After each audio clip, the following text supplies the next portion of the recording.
And welcome, welcome, welcome. So I am Heidi Brown and I welcome you to tonight's webinar, a little bit late starting, but we are going to have it jam-packed with a ton of really good information to get you starting the process on buying your first home in Canada. I'll be going through the nuts and bolts of what's involved with this, and I'm joined with a great mortgage agent, Joe. What? Anyways, Joe Gianola. I'm sorry, Joe.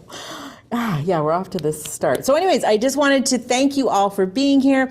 We've got Todd behind the scenes with us as well, doing the technology things. Sarah has helped moderating the chat, as well as Daniela, who is a fabulous buyer agent here with RE/MAX Escarpment. And you'll be hearing lots from Joe, who is a mortgage agent extraordinaire.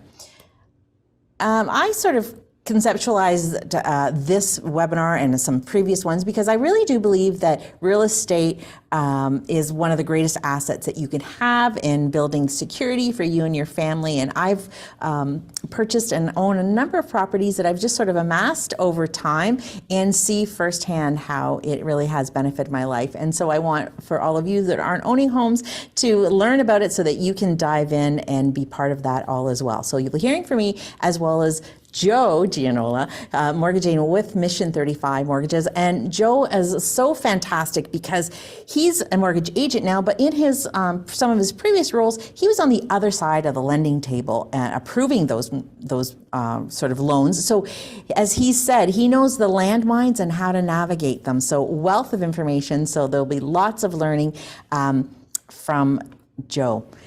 This is being recorded, so it will be going out to all of you in a link, but please feel free to pop over to my YouTube channel at Heidi Brown Homes. It'll be posted there first, so you'll get it there firsthand, and we will be sending out a link. And if you want to know what I'm up to and what I'm doing, connect with me on any of the social channels under Heidi Brown Homes. That would be great. Okay, so in today's webinar, we're going to touch on why and when should you buy a home, just touching on that briefly, because we're really going to dive in to the meat of things and the financial requirements that are there, which is the big and first part to starting and buying your first home. And the buyer, there are some buyer incentives, and as well, we've added some. If you're newer to Canada, we get a lot of questions on that in this this type of webinar. So we've added some information on that, as well as the key steps and some tips on buying your first home. And then we'll leave some time at the end for question and answer. So I'm just going to briefly explain sort of the benefits of buying a home. And as I mentioned, I bought my first property when I was probably about 21 years old. I still have it, so it was many moons ago.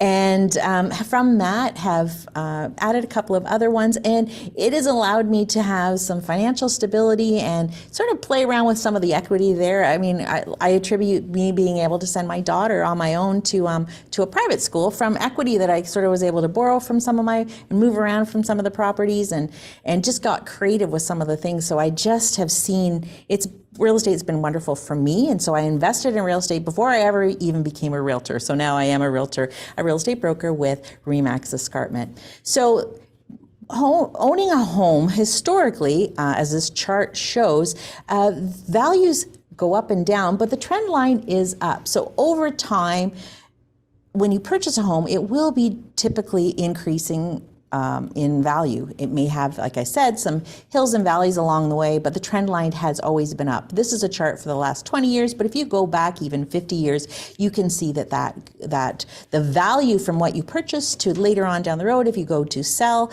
or maybe buy another property, you're going to continue each and every month that passes build equity in your home. And you do that by ultimately the value of the property goes up over time. But each and every month, when you're paying towards your home, your loan or your mortgage, as it say, each month, even though you have a payment that may be greater than if you rented, a portion of that is paying down your loan. So it's benefiting you and not typically your landlord, right? So it's kind of a hidden savings. So you don't see it and realize it in your bank account, but you realize it in paying down your loan and building your equity. And Royal LePage put out a report last year, and they sort of demonstrated what does that mean. And they had a typical 3-bedroom property where they did that comparison. And it did demonstrate that you paid about $200 or $300 more per month to own that property versus rent it.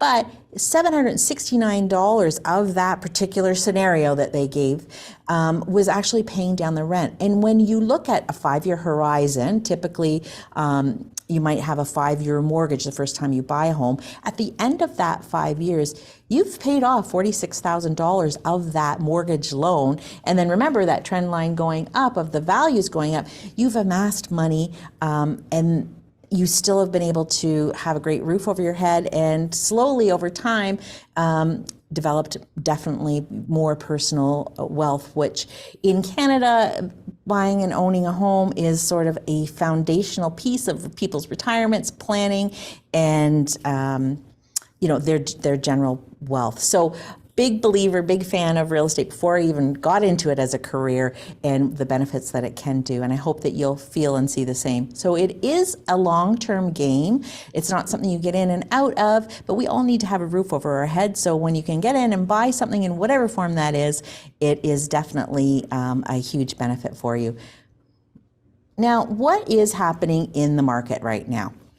So where we are this year versus this time last year is dramatically different. Through the pandemic, the real estate market went crazy when we were sort of opening up. Prices rose dramatically, interest rates were at record lows, and then a year ago, things started to change. Bank of Canada started increasing interest rates to kind of curb inflation. So there was 8, or I think it might be 9, interest rate increases in the last year. So that directly increase the cost of borrowing your money. However, at the same time, houses decreased.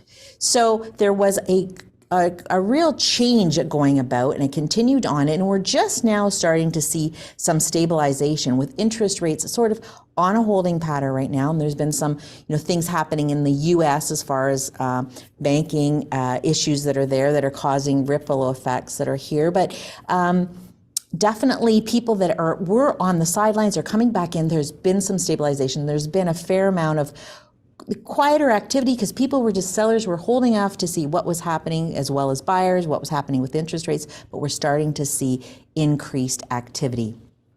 And I just have this little chart to demonstrate pricing and costs of things then versus now. So thanks to RBC, they did this little chart. And when we were looking at purchasing a typical home about a year ago, last year, that mortgage to purchase that home would have been $800,000 and interest rates at just under 3%. So monthly payment just over $3,700.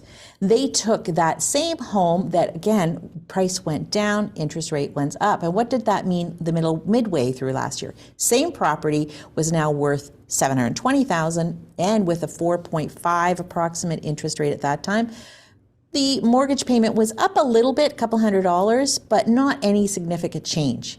And then fast forward to now, just last month, doing another calculation, housing prices still, when you compare to what they are now to where they are a year ago, depending on where you are, prices could be 20, 22, 25, 30% less than they were then. So you take that lesser value, purchase value, even with the increased interest rate, you'll see bottom line, we're still at about $3,800. So when you look at what's happened, even though there's been all this up and down, bottom line, what you're paying for your property is the same. And there's a saying that it's not, yes, you buy a home and there has to be a purchase price and a value, but really what's important is what does it cost you every month and what can you afford, right? So I guess the message here is, even though with all of this up and down and all around, there really isn't a huge bottom line shift in what you have to pay monthly for a home. So when's the right time to buy? As soon as you can kind of get into the market, because you can never really time the market exactly and perfectly, but because it's a long-term game, even if you paid a little bit more, if you purchased a number of months ago or even now, over time, it's just all going to work out in the wash, because historically, values are already always going up. So that was just sort of my little quick preamble to let you know that real estate's a great idea to get into if you're not already. And we're here to give you information and tips and tools to get you going. And I'm going to pass the floor over to Joe, who is going to step you through the various things that, first and foremost, getting your financing in order. So Joe Gianola, Mission 35 Mortgages, is going to be on the screen and giving you a whole ton of information because he's got lots to share. Thank you very much, Heidi. I love being on these webinars. I really appreciate you having me on. For those of you that don't know, again, I am a mortgage agent with Mission 35 Mortgages. We are partnered with Remax Escarpment. Okay, so like right now, I'm in my office at Queenston Remax Escarpment. Heidi's at our Winterberry office. So I work with a number of different real estate agents, and I could tell you right now that Heidi's one of the really, really good ones. Okay. I'll just Remax Escarpment is awesome, but Heidi definitely stands out from the rest. And I just wanted to give you a quick shout out, Heidi, because I think you do great work. And I just want to thank you again for having me on this webinar. Thanks, Joe. No problem. $20. That's so I'm going to talk about a bunch of stuff. I'm going to try to touch on like the key elements. Okay. If you have questions, just put them in the little chat box below there. Okay. And we'll try to address all of them. And then of course, after the webinar, if you do have any questions, you could email me, you could call me, text me. I'm always happy to answer questions. Okay. So first thing we're going to touch on is income, right? Probably the most important part of the mortgage application. So I'm going to talk about three of the most common income sources. Okay, so first is salary. Okay, so if you're a salaried employee, it's pretty straightforward. We can use your full salary. Okay. The next would be hourly. Okay, so if you're an hourly employee, if your hours are guaranteed, like if you're guaranteed, say 44 hours a week or 37.5 hours a week, that's great. We can use your full income. Now, if you're an hourly employee and your hours are not guaranteed, so basically they give you hours based on the amount of work that needs to be done, that type of thing, then typically we need to see a 2-year average. Okay, so that's kind of the rule of thumb. Whenever you have income that's not guaranteed, we need a 2-year average. So for instance, if you get bonuses or if you get commission in addition to your salary, or if you work a lot of overtime, then typically we're going to need to see a 2-year average with your T4 slips. Okay. And then the third income type that can make things a little bit complicated sometimes is if you're self-employed, like myself, right? I run into this problem myself all the time. So typically, if you want a mortgage with a traditional lender, they will look at your T1 generals and your notice of assessments, your net income on your T1 generals and notice of assessments. And typically, depending on the lender, we can gross up that amount, usually around 15%. So if you, just to use basic numbers, if you claim $100,000 on your income taxes, we can gross that up by 15%. So we could use 115,000. Okay, again, 2-year average or most recent year, whichever is lower. Okay. Now, usually with self-employed applicants, nobody wants to pay taxes, myself included. So usually we take that line 150, that net income, and usually people shrink it. If you have a really good accountant, that's probably what happens, right? There are other options. There's alternative lenders that we can look at for people who are in that situation. Okay. So that's your income. Okay. So if there's money coming in, there's typically some sort of solution. All right. And the second is the down payment. Right. When you buy a house, you have to have some money down. The minimum down payment is 5%. Okay, 5% of the purchase price. Whenever the down payment is less than 20% of the purchase price, the mortgage has to be insured by either CMHC, Sagen, or Canada Guarantee. The insurance premium on those mortgages don't have to be paid up front or out of pocket. It just gets added right onto your mortgage. Okay. But it is pretty expensive. So if you can avoid it, great. The way to avoid it is to put 20% down. Okay. But there's options for both. There's also cashback options available, which means we have some lenders that will literally give you money on the closing date in exchange for a slightly higher interest rate. So say you have $20,000 available for down payment, but you don't have money for closing costs, or maybe in order to qualify for the mortgage, like a credit card needs to be paid out, but you don't have the money to pay out the credit card. Cashback is a really good option for that. So if you need to come up with a little bit more money, we can use a cashback. Okay. Also, a lot of lenders will give cash incentives. Well, not a lot, one or two will give cash incentives. So basically, give us your mortgage and we'll give you a little bit of money, that kind of thing. So how do we verify the down payment? This is really important. Okay. If you've had the money for 3 months, just kind of sitting in an investment account or a savings account, that's perfectly fine. We just want to see 3 months of statements. Okay.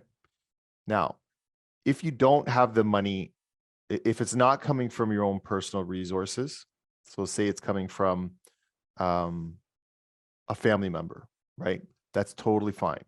That family member might have to provide statements, but they'll definitely have to sign a gift letter. But that's okay, right? If your parents are giving you some money for a down payment, no problem. If your sibling is giving you money for a down payment, no problem.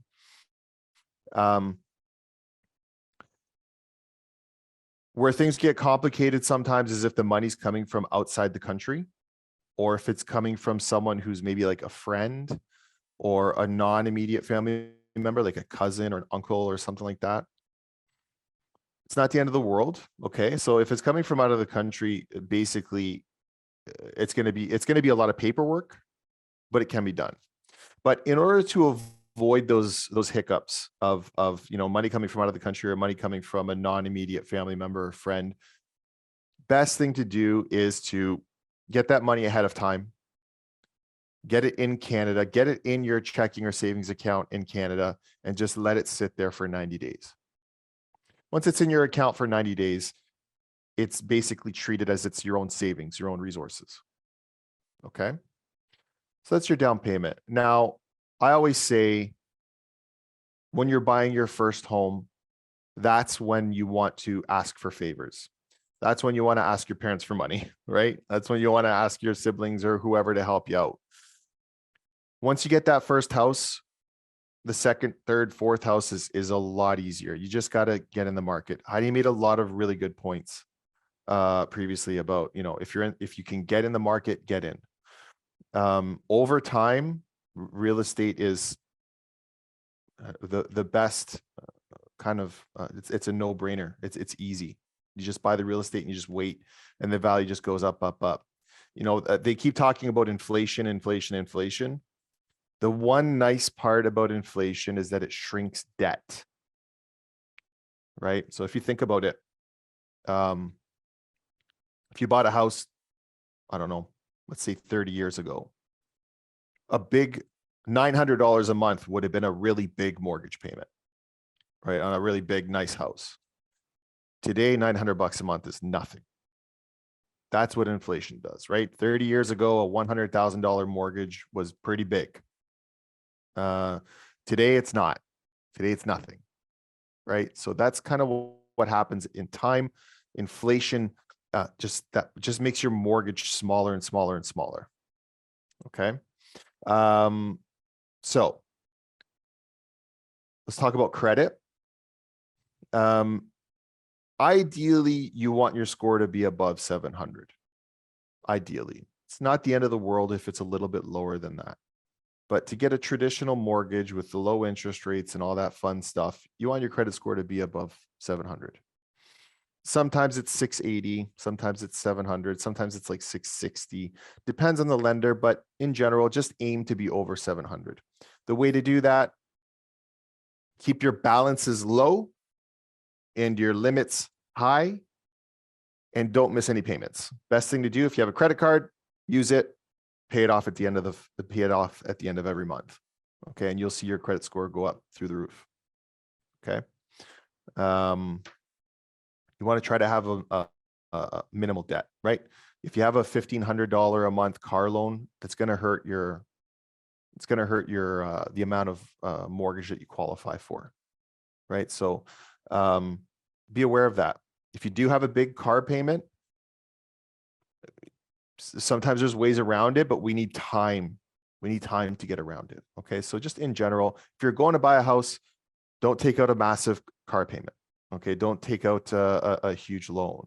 Don't run up your credit card balances or credit line balances. Try to keep your credit as low as possible. Your credit balances as low as possible. Now, if you do have issues with your credit, like say maybe if you've gone through a bankruptcy or a consumer proposal, there are solutions out there. But typically you need 20% down, right? So if you've been bankrupt in the past, you still have a bankruptcy on your credit bureau, or if you have a consumer proposal that you recently paid off, or you're still in the process of paying off, if you have 20% equity, if you have 20% down, we've got a solution for you. Okay. So that's pretty much it for that slide.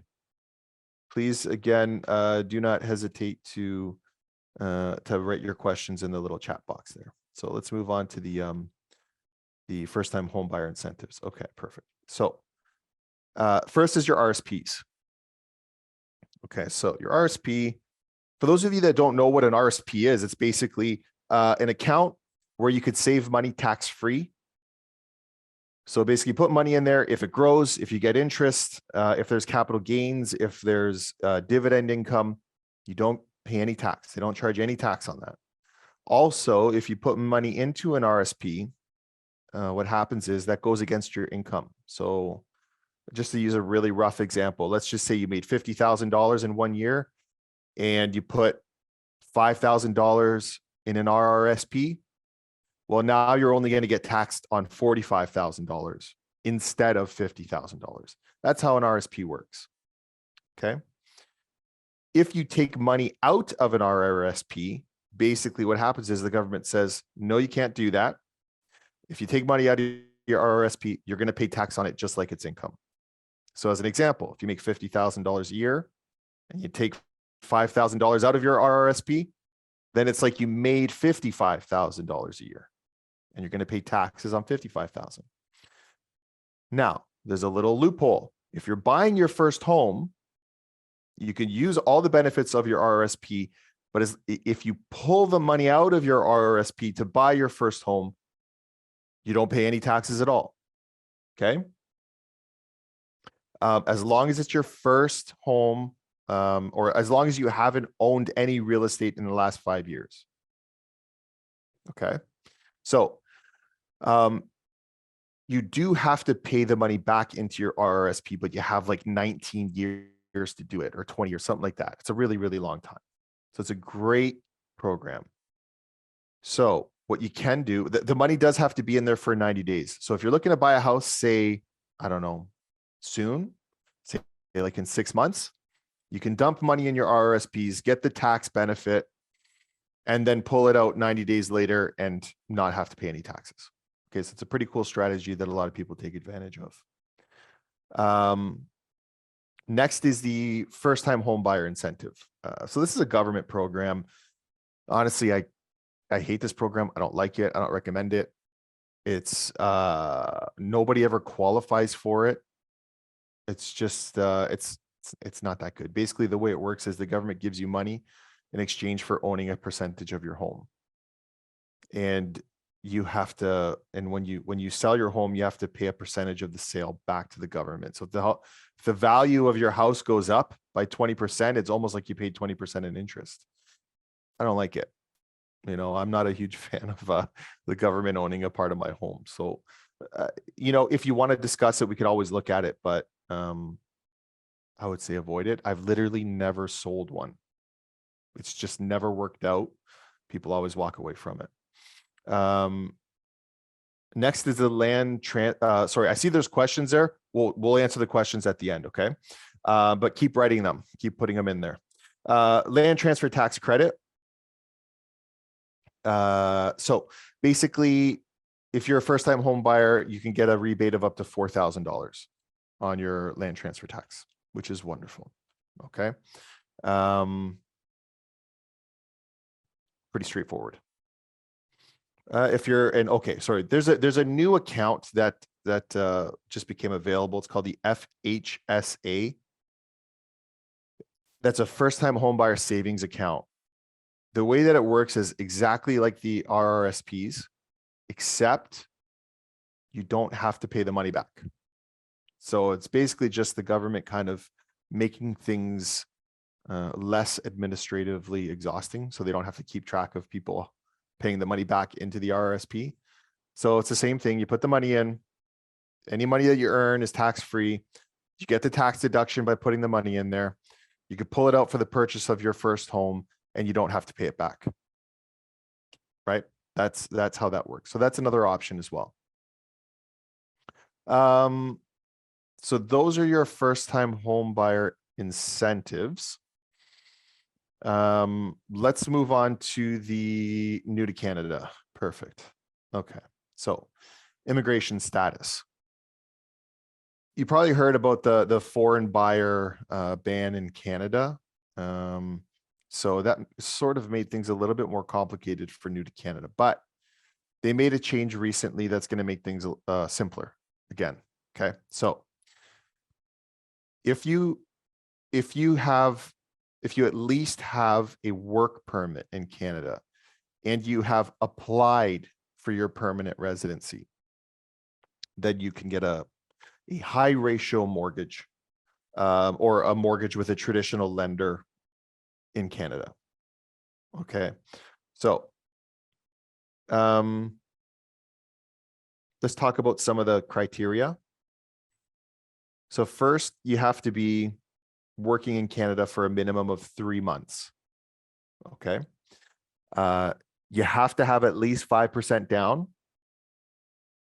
Now, if you put 5% down, because you're new to Canada, you're not going to have credit, right? You're not going to have a lot of credit. You just got here, so you're not going to have a ton of history on your credit card or anything like that. So what the lender does is they look for alternative credit sources.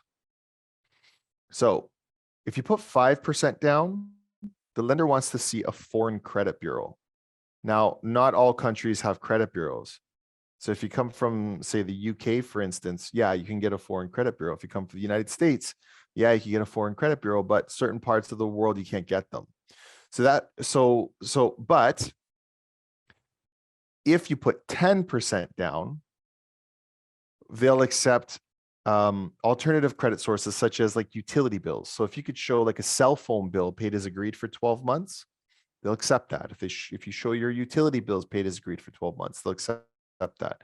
If you show your bank account statement for 12 months showing that you've got money in there and that you've never defaulted on anything, they'll accept that as well. Okay. I believe you could also use like confirmation that you've paid your rent on time for 12 months. Okay. Now, with regards to income and employment history, it's basically the same as a regular mortgage, right? If it's a salary, it's just a pay stub and a letter of employment. If it's guaranteed hours, same thing. If you do not have regular hours, they still want to see 2 years T4s. Okay. So that's essentially how it works. There's really not a huge difference there. Newcomer financing incentive programs is basically the same as the first time home buyer incentives that we discussed earlier. Okay, so you get your tax rebate, you can use your RSPs, all that fun stuff. And the foreign buyer ban, we talked about that. So as long as you got your work permit or your permanent residency, or you've applied for your permanent residency, you're going to be okay. I do not believe that you could do it with a student visa. But most students aren't going to have the income to buy a house in Canada anyway. So if that's your situation, you're on a student visa or something outside of a work permit, let's talk about that one-on-one, and we can come up with like a long-term strategy. Okay. I believe that's the last slide. I want to talk about really quickly, if it's okay, Heidi.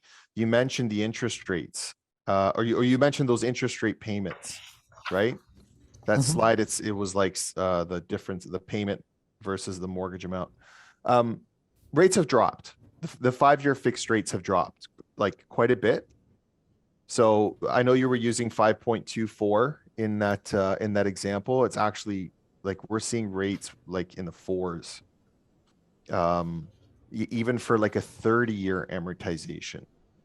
So like say we got 4.89 over 30 years, your payment would be on a $640,000 mortgage, payment's actually closer to like 33.75, right? So it looks a lot better. These fixed rate drops have made qualifying a lot easier. So that's a positive. And I just wanted to mention that. But that's pretty much it. Do you want me to address the question? I think there's only one question there. Do you want me to address that now, Heidi, or do you want to do that at the end? Sure. Yeah, go ahead. Okay. What if you're 1/8 of a home because of the inheritance? Do you still consider first-time home buyer? Meaning if you inherited a property, technically you do own a home. So I think that might, kind of kill your $4,000 rebate. I'm not sure if there's a way around that, but that's a better question for a lawyer. You'd want to talk to a real estate lawyer about that. It's a good question. It's interesting. I've never been asked that question before. Perfect. I think I'm done here. Good, great. Well, thank you. Thank you so much, Joe. I wanted to just, Sarah will put it in the chat. Feel free to book some one-on-one time with myself, and then I'll refer you off to Joe. She'll put the booking link in there. So there's lots of specific questions and opportunities that are applicable to your particular situation. So we can't cover everything, especially with a little bit of a late start. So, and I've been told I talk a little fast, and I'm talking a little bit faster than normal to try to make up for the lost time, to not keep you past the time. So please do book some time, and we can talk slowly and go over your particular needs, as well as the reference to the various programs, the good programs and the not so good programs that we wanted you to be aware of, so that at least you're informed, are available for free in this free download. That the link will also be sent out to you, and it is at the end of this particular, I'll be showing that a little bit later on as well. Okay, so we now know what you have to do first and foremost to get that money in order, because that has to be in place before you do this next fun part, which is actually shopping for your home. So I'm going to step through a few tips and just a general high-level overview on what's involved, so you know what you're looking towards to buy that home of yours. So Joe's last question was around that lawyer. So really, when you're buying your home, you need to assemble a little bit of a team of experts to get there. Your home is a significant financial investment, so you'll need that first and foremost mortgage lender, a great mortgage lender like Joe that can step you through things to get you pre-approved on what you can comfortably afford. And great news about, I did hear that the interest rates were dropping a lot, so that was great news. I'll have to update the chart there, thanks to that, Joe. And then making sure you have a great real estate agent, that they facilitate the showing of properties and getting all of the legal paperwork in order. I'm a real estate agent, but what you want to do to find people that work with you, someone that you feel that you could trust and that understands your needs. So through people that you meet, or any referrals from your friends and families, if they've had a good experience with someone, that's a good place to find the best people for your team to develop your real estate. A lawyer will often, I have a number of them, I'm sure Joe has a number of them as well, that you can be referred to, that will take care of your real estate transactions, because you do need one for the whole facilitation of that. And one particular expert that often people are using more and more is a home inspector. And home inspectors will actually have they'll do a visual and then a written report, depending on what level of service you have, for your home before you buy it. And so that's always a good idea, and I'll touch on that a little bit. And who is a good home inspector? Work with your agent as well to get some names out for you. So once you've got the money in order, I just wanted to touch on sort of some things to consider. Housing has gone up dramatically over time, and when we're referencing $900 way back when sounded like a lot for mortgage payment, that's peanuts nowadays. So it is a significant monthly payment. So having the research and thinking creatively on how you can get into the market, because the sooner you get in the market, the better that it is. So sort of one of the key steps is getting that budget, not just knowing what you can purchase, but having that additional money down. Joe talked about, flowing money in and out of your RSPs for tax purposes. But you also need to have access to money fairly quickly when you're in the shopping mode, because when you actually find a property to purchase and you get a signed agreement, you actually have to have a deposit given with that contract to buy that home. And that's due within 24, 48 hours. And some people don't realize that. So if your money's in an investment or locked in at the bank, they sometimes take a few days to release those funds. So when you start shopping, make sure you have at least the deposit in the bank ready to go, so you can put a money order together if when you do find the home of yours. Deposits will depend. Often there's a recommendation on the listings for the homes that you look at, minimum $10,000 or more dollars. So you'll need to have that access to that money cash. So it's just definitely a very important tip to be aware of. Now, I have location as sort of a key consideration for searching your home. And I find that it's important to have an open mind because the further you go away from the Greater Toronto area, the more money you get for, more house you get for your money. But commuting and living away from the main city may or may not be an option for you, because there is commuting costs and all of that. But if you're fortunate enough to maybe work from home, there are great buys to be found, and you get more property for your money if you go a little bit further out. And a lot of these areas into the Niagara region and some of the areas in Hamilton, they are building out their transit infrastructure. So it's just easier to live in these places and come back to the city if you so do work. So just keeping an eye, open mind about the location and the type of home. Typically, the price, the hierarchy of pricing, you're looking at a condo apartment building being sort of generally the lowest priced home that you could purchase. There is condo fees that you have to consider in your purchasing things, but they are sort of the lowest entry point to entering the market. Generally, I mean, there's some high-end condos too, but then next you're looking at row townhomes, where you've got homes attached on one or either side. Then next from that is semi-detached homes, and then your detached homes. So each way you go up the step typically cost a little bit more as you go along.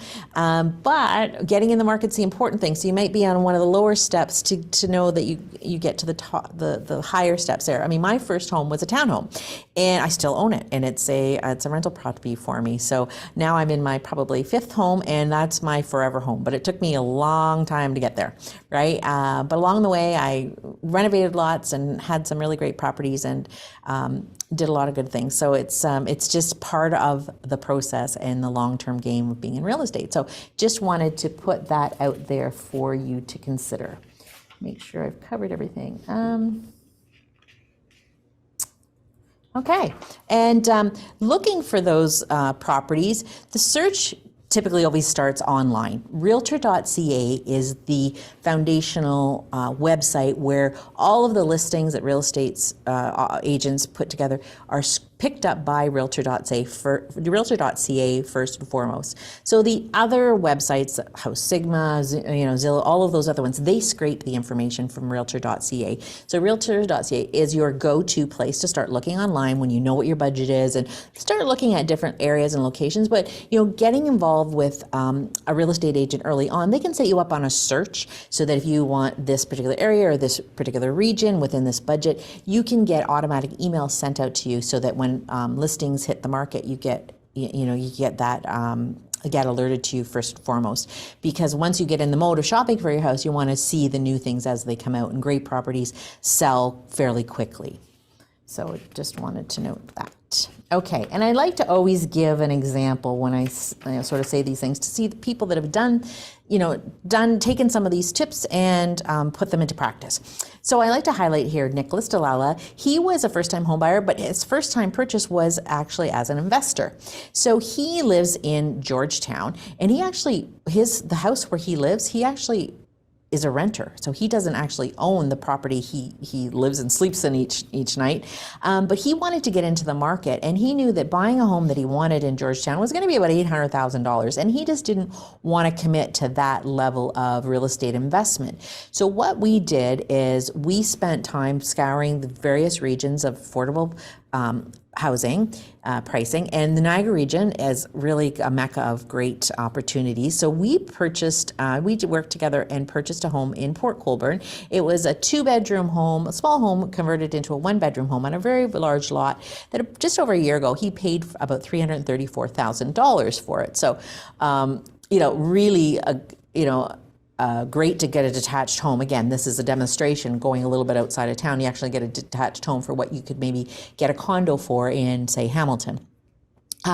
So he renovated it. He needed, as an investment property, he did put 20% down, and he needed some extra funds to do the renovations. Him and his fiance did all of the renovations, and through what they did as far as improvements, even with the cycle of hills and valleys in the last year of real estate prices, his property is worth more because of the additional renovations and improvements that they made. So it's sitting at about $400,000 even in this market. But on top of that, he's rented it out. So he's not paying monthly carrying costs. So he's improved its value by renovating it.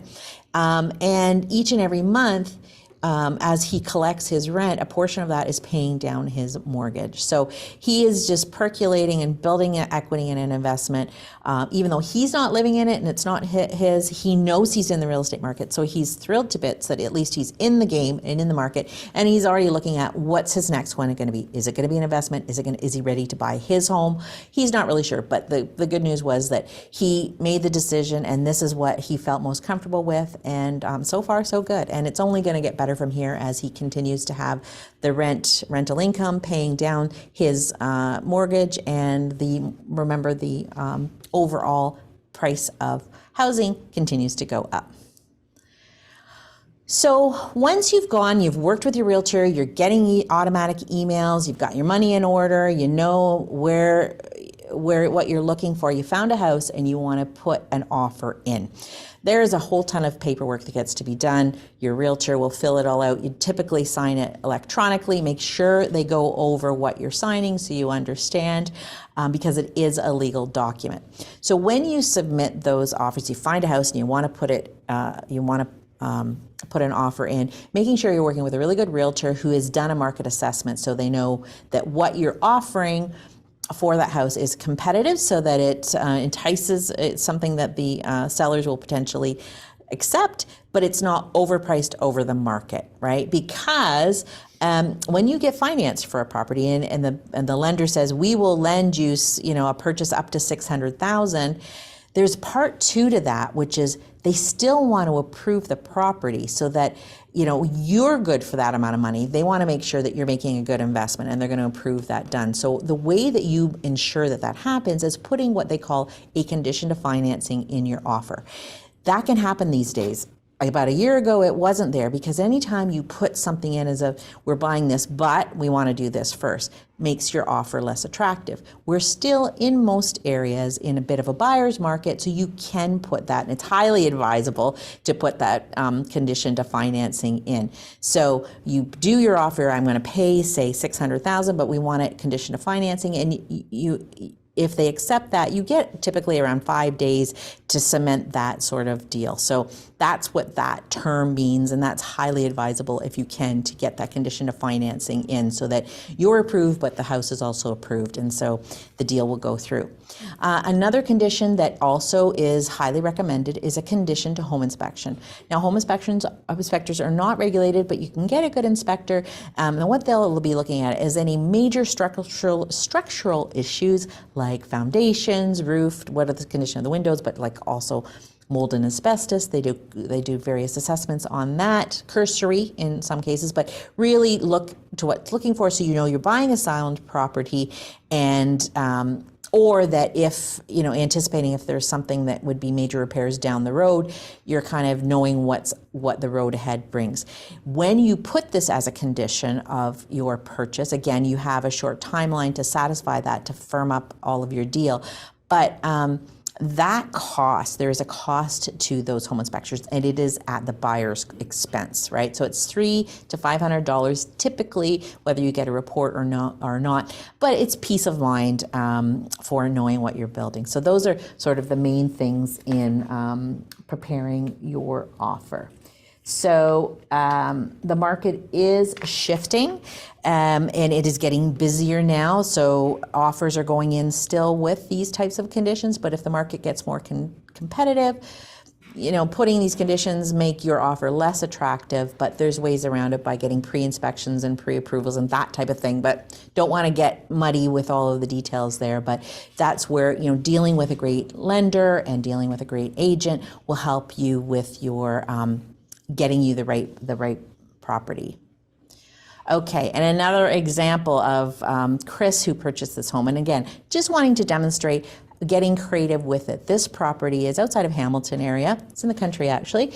And when Chris wanted to buy it, he was just an electrical apprentice. So he hadn't had his journeyman in his papers, so his income was much less, and he happened to be in the trades. So he waived having any home inspection because his father and his family were all in the trade, so they did their own home inspections and with what they were getting. So, and when it came to the financing condition, he actually needed to co-buy this, as he wasn't in his permanent certified ticket in an electrician, and he co-bought this with his grandmother. So they used her income, her investment, and partly her down payment to buy the home.